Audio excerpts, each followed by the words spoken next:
Welcome, everybody, to the Inner Carnivore Podcast. My guest today is someone that I am super excited to introduce to you guys. She has been a carnivore for over 15 years, has been practicing optometry as a doctor of optometry for the last 34 years, extremely well respected in the carnivore and medical community. She also does a lot of awesome stuff like the Carb Sober Cruises, which are dedicated cruises that are carnivore and low carb friendly, an episode that I think you guys are going to truly enjoy. And I'm very proud to present Dr. Lisa Wiedeman. I hope you guys enjoy the episode. As always, if you're interested in supporting the podcast, do me a huge favor. Like the show, share it, review it, leave a rating on your favorite streaming platform. It helps immensely. I hope you guys enjoy this one, and thanks for tuning in.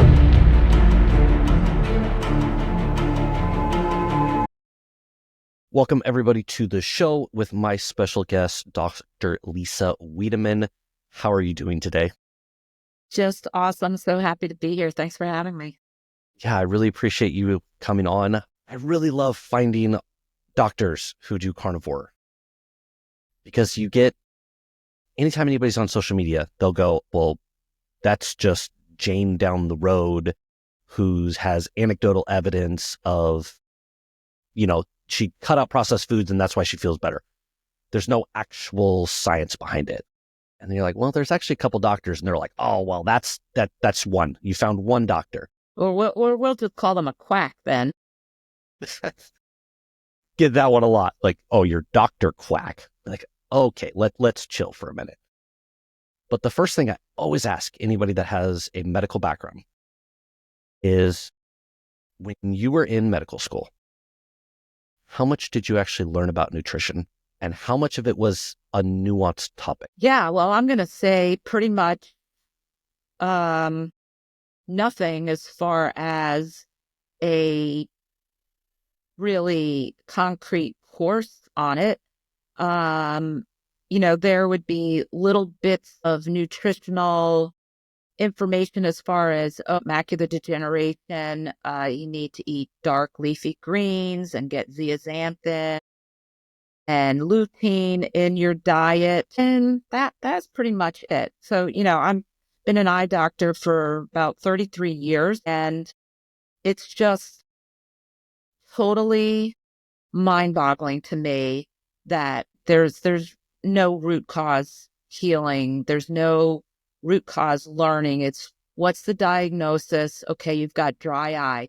All right, well, we've got lubricant eye drops that we start with first, and then we'll move on to the prescription Restasis and Zedra and whatever the next one is that they pour, millions of dollars into research so that they can reap, money off of somebody sticking these drops in their eyes to try to mask the symptom and not get to the root cause of it. And if people are ongoing, fairly miserable, spending a lot of money, and really, realistically, not feeling much better. Do you think it's always been that way, or how did we get to a situation? Because like medical technology, like what we know about medicine over, let's say, the last 100 years, quite frankly, has probably increased more than the entirety of human history before that, right? So we have all of these advances.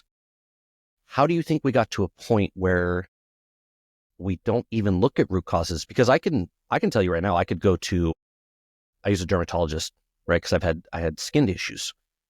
I could go to a dermatologist right now, say a few things, and walk out with a prescription in 10 minutes. And they wouldn't ask a single question about diet, about nutrition, about lifestyle, like really anything.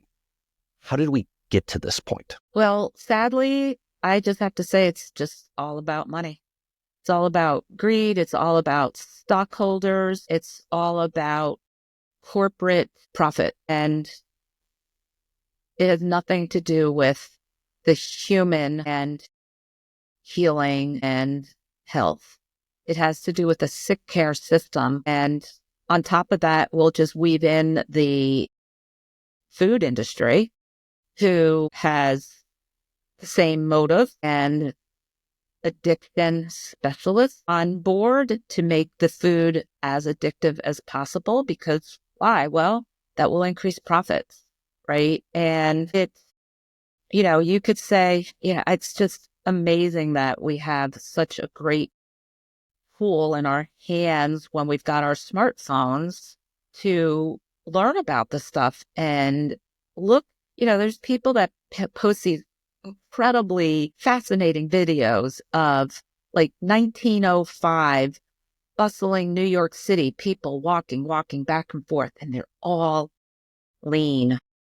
You cannot find, I sit there and mesmerized at it. I can't find one even person I would designate as overweight.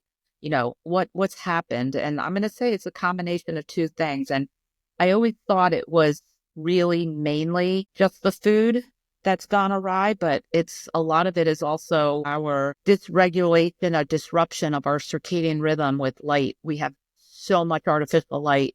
And I believe way back in the day, in the early 1900s, that it was totally different. There was radio, right? There was no smartphones. There was incandescent bulbs. There wasn't laptops and tablets. There wasn't, recessed LED lighting. And I feel equally important as how we as humans have been disrupted from our normal, natural way of life with food. It's equally with light. We should have sunlight, moonlight, firelight, candlelight into our eyes and not artificial light. And that's so disruptive to our mitochondria in so many ways. I mean, we could go off on that whole tangent, but I'm going to say, looking back and seeing how comparatively healthy people were, forget about the advances in the medical system, because you know what? That's all about where profit and money is too. And ultimately, we as a society are just suffering. Yeah, and for anybody who wants to know how much money, so I was preparing for a podcast that I did a couple weeks ago, and I was looking up some stats. The pharmaceutical industry, just in the United States, is projected to hit a $1 trillion market cap by 2030. The food and beverage industry is already $1 trillion and is expected to hit 1.5 trillion in 2030. And for those are huge numbers, right? They're like, I can't even fathom. If you just took those two industries and took those two projections and put them as a GDP, they would rank 8th in the world. Like, of countries and their entire GDP, those two markets in our country would be a top 10 richest country in the world. Yeah, it's rather a sad statement about, how much money drives things and how we are customers when we're sick and they see dollar signs. And there truly is really not an intent to heal. And we could say, I don't know where you stand on it, but there are really incredible cures for cancer out there. But chemotherapy is such a huge money-making industry and convince everybody and fear everybody into chemo. And there's a lot of information out that people really need to dig into because we are blinded. We are shielded from the truth, and it's a very sad situation. And it's a really difficult thing. So I have little kids, and trying to navigate all of the information out there. Had you asked me a couple years ago, I would have told you that there was just like a couple ways to look at nutrition and like medicine and science, right? And doctors knew that, right? Because they tell you so matter of fact, like, oh, this is what it is. Like, you bring up chemo, like, oh, you have cancer, it's chemo. Like, that's the proven way. Here's the studies. And as a normal person, you look at it and go, okay, like, you're a doctor. You're the one that went through, your 4 years to school and then your medical school and then your internship, your residency and all of this information. So what am I to question? Right? Like, I don't know. I did my 4-year education, but then you start looking at it and you're like, well, how can one doctor think this way and then another doctor that went through the exact same training think completely different?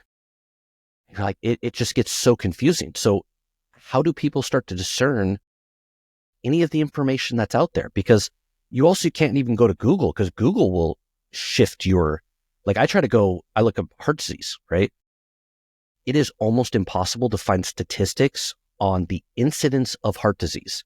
It is all skewed towards death rate because death rate's improving, right? We're not dying as often from heart disease, but even your searches are skewed.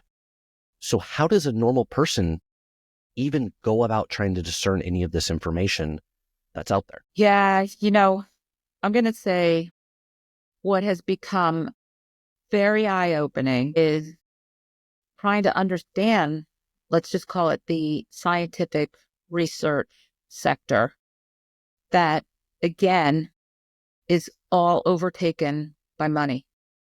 And the researchers and the data, and I actually saw a statement by someone who used to be on the Harvard Medical Review, high up in that, and said, and they're no longer in there now, and literally said there's not a single study that's not slanted or skewed, and not actually accurate scientific data anymore. And that's a sad state, for professors to keep their tenure and they're vying for grant money.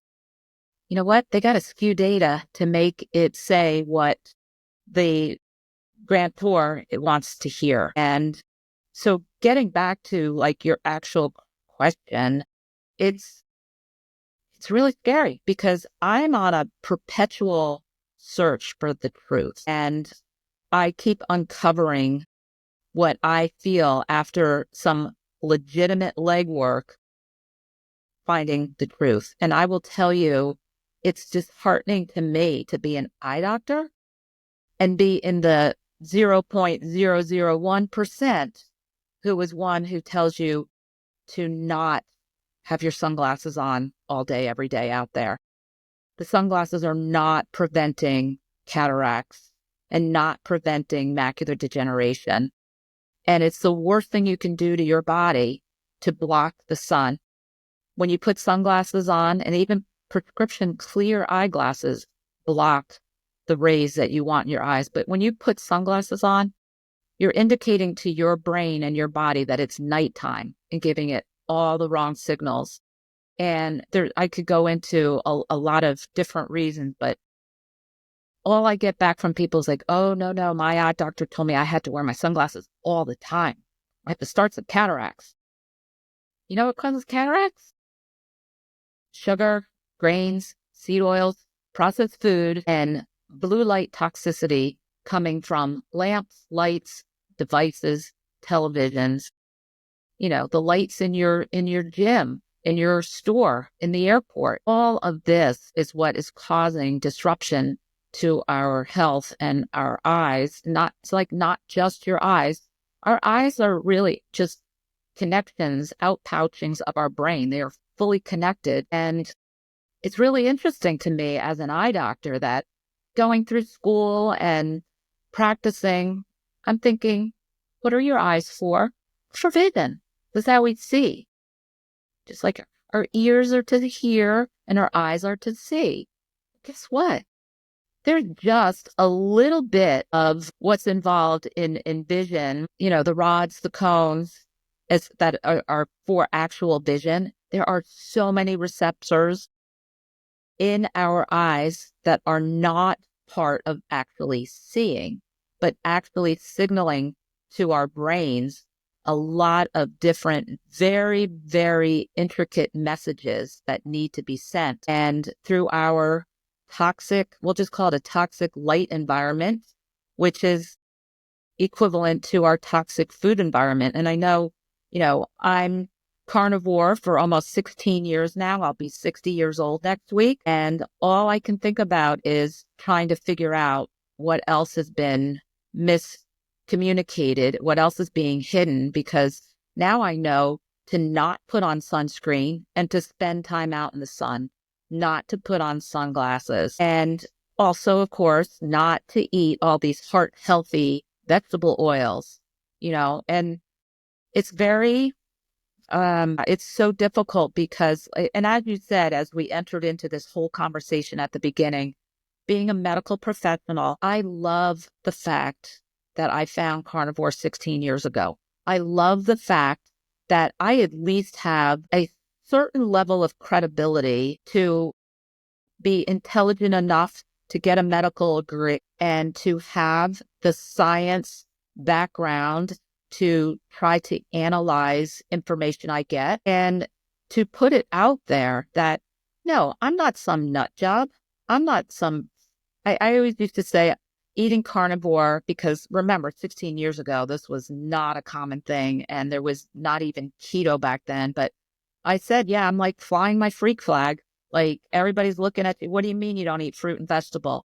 And it became interesting as time went on and the years and years and years go by. And it's beautiful how more and more people are through this grassroots effort, learning the truth. And I say to myself now, and I look around at maybe a table of friends and family eating at a restaurant or at a party, especially at a party.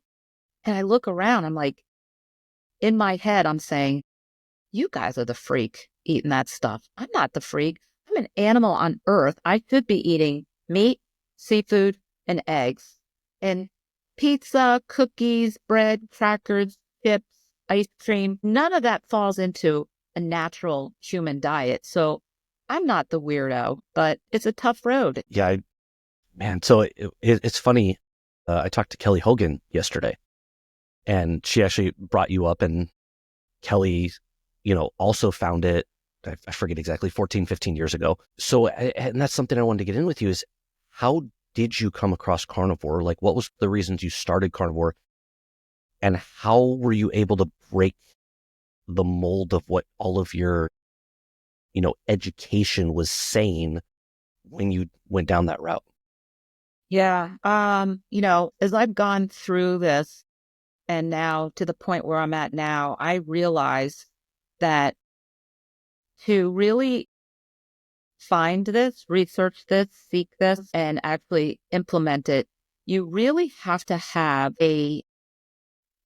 I'll say fairly significant and what I call the why that makes you cry. What was bringing you down? What was somehow in your mind going wrong and gave you this impetus to say, I have to figure this out? Because a regular person who, and this was interesting too, because so I came across the Zeroing In on Health group that Kelly Hogan entered into when I was in there. And Charles Washington was the gentleman who they were in a low carb group on a forum and they got kicked out because they started this zero carb thread. And in the thread, they were saying, wow, this is working so well. Why do we have to climb the carb ladder? Why do we have to stop this? Why isn't this healthy? And they started doing research. So they got ousted out. Charles started his own forum and the discussions and the research continued. And it was so fascinating seeing from all different walks of life, people were coming to it because of depression and anxiety, diabetes, obesity, bipolar, all sorts of, arthritis problems and Crohn's and digestive issues. And so when I found the group, because I will go back, for me, I pretty much suffered my entire life with disordered eating. I say it started when I got my easy bake oven at the age of 7. And you might not know what an easy bake oven is, but a little girl loves to get this. It's basically making baked goods with a light bulb and, jumping on my bike with my friends and going to the Five and Dime and getting, everlasting gobstoppers and Jolly Ranchers and pixie sticks and bazooka and you name it, right? And not understanding or knowing or realizing that was starting to feed into a very significant lifelong sugar addiction. And as addictions do, they progress over time. And I could not figure out how to stop. For anybody who's been in a position of binge eating disorder, it and the addiction of it. You don't realize it at the time, but it becomes very secretive, and you're in your car and you're eating and you're hiding wrappers or you're hoarding food, or you're just not feeling like you have any control. I could not figure out how to stop it. And that was where my why that made me cry kept me on a path, because I was just struggling from the cabbage soup diet to, you know, whatever I could find. And, there was Atkins, but most people would be like, well, I lost weight on Atkins, but I gained it all back. Why? Because you start climbing the carb ladder, and next thing you know, you're putting the weight back on. But so I happened across this group when I had actually already dabbled into low carb, Paleolithic. I read a book called Neanderthal, and I was like, so you could eat anything that you came upon and you could survive with a sharp stick on a savanna. So I'm like, well, you could eat nuts and seeds. But I quickly found out I could easily binge on dried apricots. There's no such thing as eating half of a mango. I've already eaten the whole thing and started eating the pineapple after. And still, I'm at the point where I can't really figure this out. And I so desperately needed and wanted to figure it out, because it was just the binging episodes was not just fruit, but I understood that when I stopped flour and sugar, there was like a little bit of a light bulb moment of, okay, this is something that needs to be looked at further. But I would end up back in the ditch, because I'd be into the fruit and then into the cookies. And so it was a long, difficult road. But thankfully, I found that zeroing in on health group, and there, amongst all of those other health issues I was telling you about that people were journaling and writing, there was a couple women in there writing how it resolved their disordered eating and their eating disorders. And it was the one thing that they are just so adamant about, that is what was key. And I was like, all right, I'm in. That was March 8th, 2009. March 9th, I started. And it was the realization as time went on that this truly is an addiction. So I come at this from a side of really a broken relationship with food, disordered eating. And it was horrible. It was, a black hole that I felt I was never going to get out of. And it was going to actually kill me, because it was that bad. And so to meet this group of people, and I said, really? They're only eating meat and drinking water? Really? All right. I don't know. And I just kept leaning toward reading what those women were writing. And I said, all right, I'm in. Now at this point, I'm a wife, a mother of 2 kids, an eye doctor, and my disordered eating was very secretive. Nobody knew. And I just said, I got to jump in and do this. And so, yeah, that was the start of my journey. I said, you know what? I will research along the way. I will be my own N=1 experiment. And the group was reading all sorts of, Not by Bread Alone, Fat of the Land, Villamar Stephenson, Owsley, the Bear Stanley had writings that we put a PDF into the group. So we were reading, because he had been doing this for a very long time. And I was just so fortunate that I believed enough in my gut feeling that I always go back to ancestrally. I really feel there is something that is very correct about this. And we were out there hunting the woolly mammoth or whatever it was, but we certainly weren't eating Pop-Tarts and Rice Krispie treats. I knew that. That's so very true. So I have a couple questions off of that. The first one, how do you handle the people, because I see this all the time, saying that sugar is not addictive and there's no such thing as sugar addiction. And this is not just like the average run-of-the-mill person. This is, you have MDs out there, you have PhDs who are like, no, that's not a thing. How do you handle that, knowing that you came from? Yeah, it's always hard when somebody hasn't walked in your shoes, right? But there's a lot of data out as far as brain scans of what your brain looks like high on cocaine and what your brain looks like after eating sugar.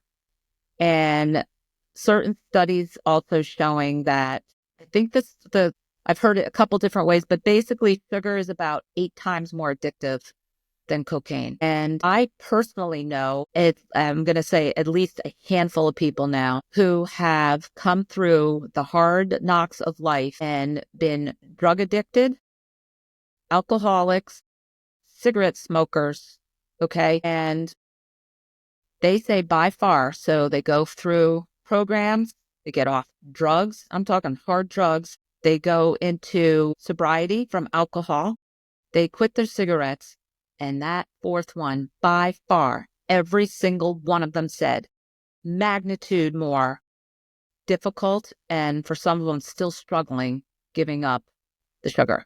And when we say sugar, we're talking about somebody says, well, I don't really eat sweets. Well, bread, chips, pasta, rice, pizza.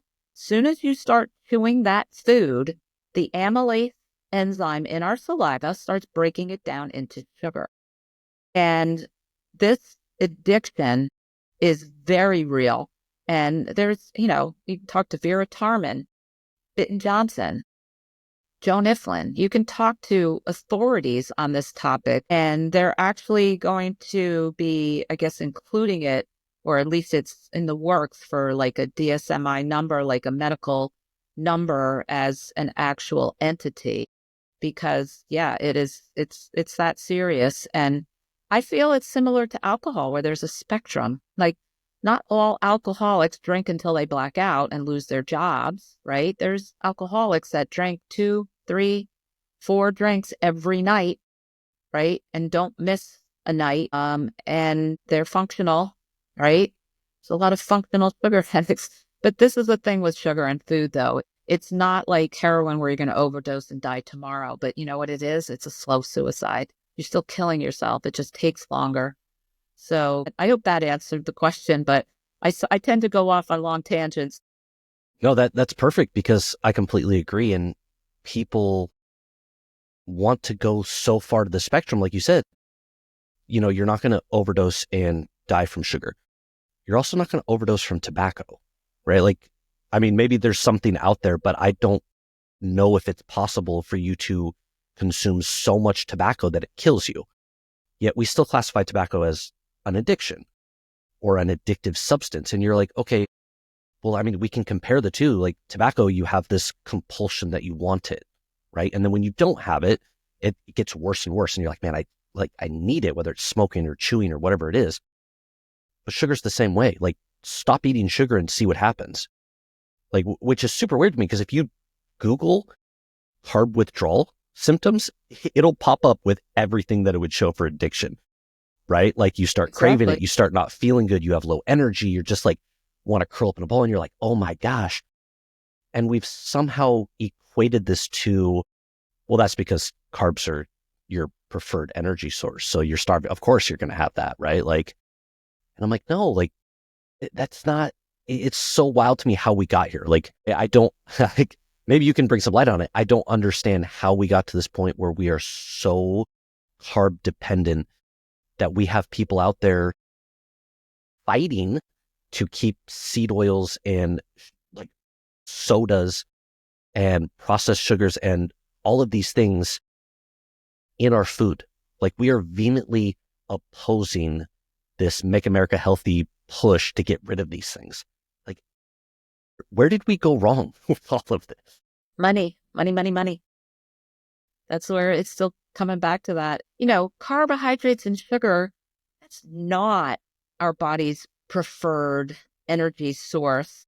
If you were given a ribeye steak in front of you or a pile of spinach or kale, what do you think as a human animal out there would you eat? I mean, I know some will have a differing opinion than me, but I certainly would go for the beef. I keep thinking that we need to, everybody, tell me what you think about this one. People say, well, everybody's different. I'm like, really? Like, if you've got lions out on a prairie out there, do you think some of them would be like, I'm a little different. You guys go ahead and get the gazelle and go ahead, but I'm going to go over here and forage for some potatoes. I'm different, right? I don't think there's any animal, whether it's a seagull, a chipmunk, anything out there that either says, oh, I'm blood type AB positive. You know us. We are different. I'm not like you. Everybody's different. No, we're human beings, and there's an optimal way of nourishing our bodies. I think optimal is the key one there. So there's two examples I use. And so when I was first semester anatomy and physiology, like this is like one of the main things that I remember. And so Wolff's Law, right? Like mostly you're talking about bones, like changes in bone structure, but it's the body's ability to adapt to demands that are placed on it, right? Like I can dig up skeletons from thousands of years ago and see whether this person was a laborer or, whatever they were based on how their bone structure changed to adapt to their lifestyle. So that's one that I bring up. And the other one is the panda bear, which apparently I didn't realize most people don't know that panda bears are not actually herbivores. Panda bears are carnivores, and they adapted to their environment to eat vegetation, but they don't process it very well, which is why they have to eat 10 to 16 hours a day to get all of their required nutrition. And they've turned into this fat, lazy, like goofy animal, basically, right? So I'm like, okay, we have this amazing ability to adapt. But that doesn't mean that, like you said, everybody's different or that's optimal for everybody. Just because you can survive, not everybody wants to be a panda bear, right? A lot of people like to be grizzly bears. But you see one grizzly bear who kind of stayed with its optimal natural diet, and you see panda bears that went off kilter, and you see what they've become. So I go, okay, yeah, just because you can survive on it, and this is the argument people use for not doing carbohydrates, right? They're like, oh, just because you can survive on no carbohydrates doesn't mean it's optimal. I'm like, yeah, you should try it. Again, you'll see what actual optimal is. Because having this heavy of carbohydrates, it creates such a dependency. And I'm not someone that would classify as having had an eating disorder in the past, but I was talking with Dr. Tro one time, and he asked me if like food ruled my life. I was like, well, no. I mean, I woke up and had to plan my meals and think about how long I was going to be away from food and when I was going to be able to eat. And because if I didn't, I was going to have like these low blood sugar like feelings, right? And he goes, yeah, food ran your life. I'm like, what? And I had never thought of it that way. And the huge difference is I went up to Vegas to do a podcast the other day, and it's a 5-hour drive. And I knew I was going to eat afterwards, but I ate 6 eggs and some cheese at about 8 o'clock in the morning. And I didn't eat again until 7 o'clock at night. And I was totally fine. Like I brought snacks with me, but I was totally fine. And I was like, this is literally, if there was no other reason, this is the number one reason I will stay on this diet, is because I can go 12 hours and be totally fine and not have to constantly think about when I'm going to eat next. Yeah, it's truly peace and freedom around food. Yeah. Yeah, and that in and of itself, like you're not a slave to this food anymore. And that's one of the huge things that I wish people would try, because people don't realize they are. Like I never realized I was. Yeah. And to say that, yes, I will say, yes, of course we're omnivores. We can process a multiple, variety of food sources for survival. Doesn't mean that I want to eat any of it if I have access to the optimal. And that's really the way I lay it out. Lettuce is not optimal. Lettuce is not nutrient dense. Because I have people say, oh, don't you miss your salads? No, not really. No, I don't. I got ribeye and flanken ribs and lamb chops, and I've got such incredible food. And then the next thing is, they're quick to say, doesn't that get so boring? I could never do that. That's so boring. Like, no, you know what's boring? It's waiting in the waiting room of a doctor's office or waiting online at the pharmacy for a prescription medication. That would be friggin' boring to me. And guess what? I don't do that. I don't have to do that. I hopefully never will do that. I hope to fill my life with activity and hiking and just living life, hopefully mainly out in nature, skiing and the ocean and the mountains. And I don't want to, I'm sure a lot of the listeners here can relate to having parents, grandparents, relatives suffering for a good decade, the last decade of their life. There's not quality of life when you're sick. And that slow suicide that I'm talking about with getting diabetes and arthritis. And so many of my patients will say to me, they're like, don't get old. Everything started going wrong when I turned fill in the blank, because it varied. It could be 60, it could be 70, it could be whatever the person in the chair, what their diet led them to. And it's taken as a norm that when you get old, there's a very good likelihood you're going to deal with arthritis, hypertension, cancer. This is what happens when you stroke. This is what happens, heart disease, when you get old, right? No, that's not. That's what happens after eating decades of garbage processed food, sugars, grains, seed oils. And in my opinion now, too, that the whole us spending 90% of our days in a box. We live in a home box. We get into our car box to drive to our office box, and then get back in the car box to drive to the store box and back to the home box. And where are we at, really? Because so much of health, so much of it comes from sun and comes from the circadian rhythm and the signaling from the sun, from sunrise to sunset. And couple that with diet, and we're going to live a long time the way we're going if we start really understanding the truths of what's been hidden from us. I think that's such a good point. And I came across a couple more statistics that just blow my mind, that people can hear this stuff and not realize there's a huge problem, right? Like this is the problem with social media. I've seen every acrobatic act out there to try and justify why food and lifestyle are not causing us problems, right? Like they always come back to, well, it's because we eat too much and we move too little. Okay. So GDP, socioeconomic status, and longevity are extremely correlated, except for 3 instances literally in the entire world. South Africa, where you have some other issues you got to worry about, Russia, and the United States. The United States is number 1 in the world in GDP and 60th in life expectancy.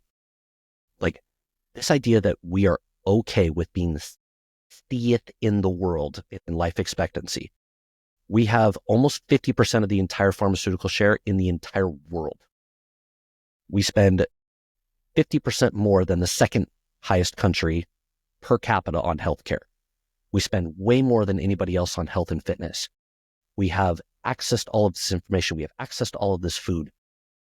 And yet we are sick. Like 88% of the United States is metabolically sick. Like I saw one. All by design. 100%. Like I saw a crazy one. There are only 6% of the people in the United States that would be considered cardiometabolically healthy. Crazy statistic. Like, and so people hear these things and they fight back. And I'm like, okay, so from you, someone that deals with patients, deals with people who have conditions, how do we fight back against this?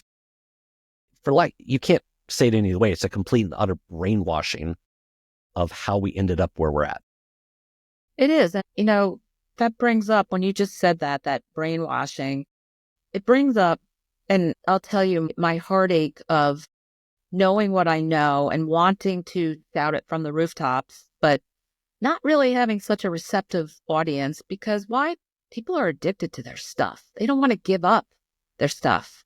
They don't want to give up all the delicious variety of foods that they eat, right?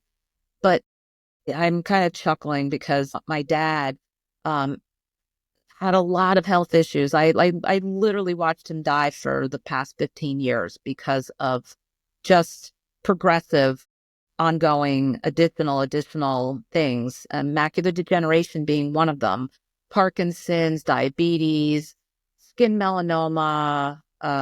Let's see, I'm missing some, but you get the gist. And my dad will sit there and watch that Dr. Oz on the TV and watch those little goofy demonstrations of him who is, sponsored by companies and corporations. And it's very hard to say something against what somebody's beliefs already are.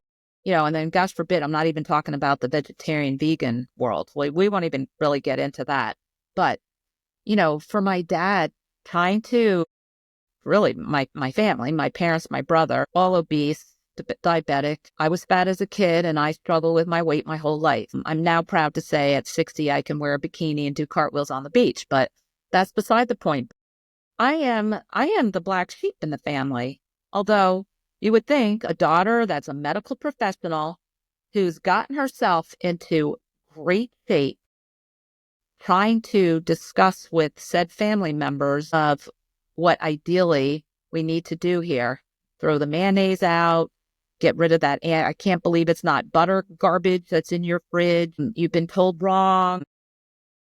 Yeah, no, bread's not good for you, all this stuff. And nobody wants to listen until they're desperately have their own why. Because, when I'll tell you this too, this really hits home for me as an eye doctor when I have a patient in the chair and they're diabetic, just let's say early 2 diabetes on their little metformin and thinking they're doing good because the doctor said, oh, good, your A1C came down from 6.8 to 6.5. You're doing good. And which I cringe. And then I examine their eyes and I have the computer screen right up and I have taken a photo and I show them, I go, look, today I am diagnosing on you for the first time diabetic retinopathy. See these little dot and blot hemorrhages that I'm showing you here in the back of your eye that's up on this computer screen? I said, this is serious. You can go blind from this. They're like, oh, geez. My doctor says my sugar's doing good though. So I said, well, what do you eat? Oh, I eat healthy. What would that be? What'd you have for breakfast? Well, I had oatmeal and a banana. Yeah. You know what? You're diabetic. Your body no longer tolerates carbohydrates. And guess what? I'm telling you right here now, you can reverse your diabetes. Isn't that a wonderful thing? You can get off your meds, stop the progression to losing your vision, and no longer be diabetic. Great, doc. What do I have to do? I go, all right, well, look, we're going to stop the oatmeal and the bananas. No pasta, no rice, no bread, no fruit. Whoa, God. No. You don't understand. I'm Italian. That's not happening. Alrighty then. I'll see you in 6 months and we'll check how your bleeding is progressing. Literally, you would think I told them to chop off their right arm. And that's the way how strong the draw to these foods are. And even some who might take to I do have some patients, oh my gosh, it's wonderful because I do spend time and I do practice root cause healing. And I will have some of these said diabetics where I say that to them and I go, look, I say, you look this up. You start diving into it on YouTube. You type in carnivore reverse diabetes. And I say, you go down that rabbit hole. They come back 6 months later, hugging me with tears in their eyes, weights down, off their medication. And it's amazing. And then there's the other subset of people who take to it, listening to it, say, all right, I'm in, I'm doing it. And then keep falling in what I call the carb ditch. No matter what they do, they're in social situations, the friends, the family, the coworkers, everybody's enticing them. What do you mean you're never going to have this again? Oh, you got to try it. I made it just for you, or on and on and on. And that's the number one reason why people falter on this. Social situations, not wanting to offend the host. But partly it's that ditch demon in there. I call him the ditch demon, who's saying, we don't want to make a scene. We don't want to bring attention to ourselves. We'll just eat the lasagna and garlic bread. Yeah. Okay, we might as well have a cheat weekend because we just had a cheat meal. And then sometimes it's 6 months, a year later people are climbing out of that said carb ditch. And that's part of the reason why I host for the past, I guess it's been four years now, groups that we talk about this and we come together and we feel normal and we learn how to tell people, thank you so much for your concern, but I've never felt better. And understand that we don't owe anybody any excuses at all. And then I say, your health doesn't give a crap about anybody else's opinion, and all of these things have to, and the support and accountability of having others doing the same thing, because it could be a real lonely road. I don't know what your experience is with this, but as humans, we really like to feel connected. We really want to feel we're part of the tribe. We want to feel loved. And when certain situations come up, this becomes a difficult speed bump. And it really makes it I'm going to say, really easy to fall off track unless you have such a significant why. And even then, that carb addiction sometimes is so strong that I have people who are just perpetually still struggling. Yeah, so I'll do 2 points, then I have one more question for you before we run out of time.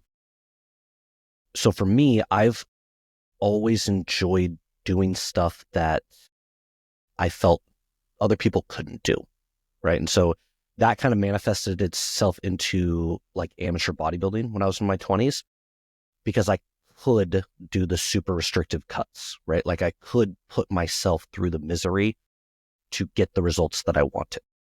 So I've always been a little bit of the weird one, right? Like I'd be the guy that'd show up with my chicken and rice, a Tupperware to family events, and people would be like, oh, that's just him being him. Like that's normal. So when I do this now, like I already have that like years of practice. Like this is not abnormal for me. So they already know you're a freak, so it's okay. Exactly. But then other people see it and then they're like, huh, well, you are like you and I'm like me. So maybe there's something to this. So that's it. And it can be tough. I 100% can agree that it's tough if you are not used to that. So for me, that's been easier for me. But I think the other one is we have to have this cultural mind shift around diet specifically. It doesn't even have to be carbs, just diet in general. Because if you go to a party, right? If I were to go to a party right now with friends, like people that I cared about, and I said, yeah, like I'm struggling with alcoholism, I need to not drink. Every single person there would be supportive. Not one person would offer me a drink. Every single person would be like, hey, mate, like, do you need help? Like, what do you need? Like, do you need me to come to your house and take all the alcohol away? That would be totally normal. And not a single person would look down on me for that. But if I go to a party and I'm like, yeah, like, I'm really trying to worry about my health. Like, I'm kind of concerned. They'd be like, oh, dude, it's fine. It's just one day, right? Like, just go back on your diet, like on Monday, like you're fine. Just live a little, right? Live a little is what I hear. And I'm like, my gosh, like, how can we not? That diet is leading to all of these outcomes. And yet, like, alcohol is the one that we're like, oh yeah, it's okay. Like, it's just this cultural shift that I think needs to happen. Yeah. And I think on top of that, though, is there really is no realization on anybody's part who is just out there eating the standard, what I call standard atrocious diet instead of the standard American diet, that this actually, that this is actually toxic and inflammatory and disease causing and addictive.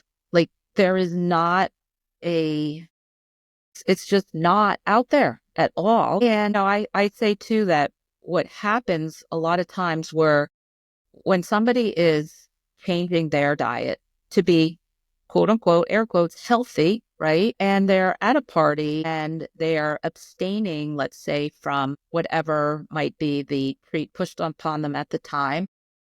And the feeling is that it's almost like it's shining a light on the bad eating habits of the others when you're refraining. That's part of it too. And everybody kind of likes to just, everything revolves around foods. where are we going? What are we having? What are we eating? And it's become traditions, holidays, and routine with certain, groups of friends that we enjoy spending time with. But I really start talking to people about when things are pushed. Oh, you only live once. You got to try this. One of the very best comebacks, and I have a whole YouTube video on naysayers, what to say to all these naysayers. And it gives you a lot of ammunition to store up here for certain situations where I say, somebody's like, you've just got to try this. It's amazing. And you say, oh, you know what? I've recently realized I don't feel good when I eat that. So I don't eat it anymore. So if these people care about you, they're not going to come back with, well, I don't really want you to feel good. Or I don't care if you don't feel good when you eat this, right? It really puts a big damper on that whole thing there. And then I'll just add this, because this tends to be an issue for a lot of people, is the thing with alcohol and stopping alcohol and being around others that you typically drank with, and not for any sort of alcoholic problem reason, but for health reasons, because it is a carcinogen and toxic to our livers and our bodies. When you're in a position and other people are drinking and, hey, here you go, you got to have a drink. I'm like, you know what? Doing this crazy 90-day challenge, and boy, do I feel good. That is like such a good comeback, because it's not really putting you out of the club, but they're almost like, really? Oh my gosh, that must be hard. That's cool. How are you going with that? Oh, it's hard, but boy, do I feel good. And then 6 months later, same thing, this 90-day challenge. It's crazy. It's on how we truly handle ourselves in the situation. You got to get really strong and just say, hey, my health is more important than, really, I've said this before, than anybody else's opinion about what I'm eating. And it's funny, nobody cared when I was eating junk and drinking junk, but now all of a sudden I'm eating meat, seafood, and eggs, and everybody's got an opinion. 100%. I love that. All right. Real quick before we go, tell everybody what this no carb cruise is that you have coming up in a couple months. Yeah. So actually, let me tell you, the name has been Carb Sober Cruise, and I'm going to tell you, I love that term, because the way I discuss it with people is, I really want to just eat food that I have sober behavior around. I don't care what it is. I have people in my groups that don't eat pork rinds, even though it's carnivore. Why? Because they don't have sober behavior. They open the bag, they eat the whole bag, just like it was chips. And so this isn't being, I like to talk about my carnivore journey as one that healed me from serious, significant disordered eating. But I say we have to just understand that you need to eat what's healthy for you and what you have sober behavior around. And so this Carb Sober Cruise, I just know it's one of the top reasons, going on vacation, for giving ourselves an excuse to go off plan, go off track, have a cheat, meal or week. And it never ends up well, because you know what, guys? It's over and over. It's like, well, I'm going to go off the rails this holiday, or go off the rails on this cruise. But what about not going off the rails? What about spending time out up on the walking deck in the morning, meeting for some eggs and bacon, and then going out and exploring, and then coming back for unlimited meat and seafood for dinner, and then dancing and enjoying time together, and not being inflamed, not coming home with added weight, and avoiding the dessert buffet, because I have over 115 people now booked on the cruise, and it's going to be amazing. And we're going to have, probably just little gatherings, get-togethers. And actually I have Carb Sober Cruise bands that everybody's going to wear. And you flip it inside out, it says #allergic to seed oils, because I'm going to try really hard to discuss with the food service officers on the ship about how we are seed oil free as a group. And so, yeah, that was my idea, is just to bring. That's awesome. I absolutely love that. For anybody who is interested in finding out more, either about that or from Dr. Wiedeman, I will include all of her socials and websites in the descriptions. I really, really appreciate you being on with me today. Thank you, everybody, for tuning in, and we'll see you guys next time.